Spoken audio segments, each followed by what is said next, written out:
Welcome back. A bill in the Illinois House aims to eliminate the state's subminimum wage for workers who have disabilities. Advocates gathered in Springfield today to announce they're ready to move forward with the Dignity in Pay Act. In its current form, it would require employers pay people with disabilities the full state minimum over the next several years, which is set to be $15 per hour.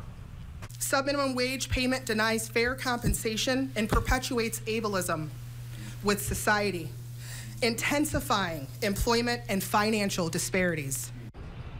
Opponents have expressed concerns with the bill that would force organizations employing people and providing services with disabilities out of business.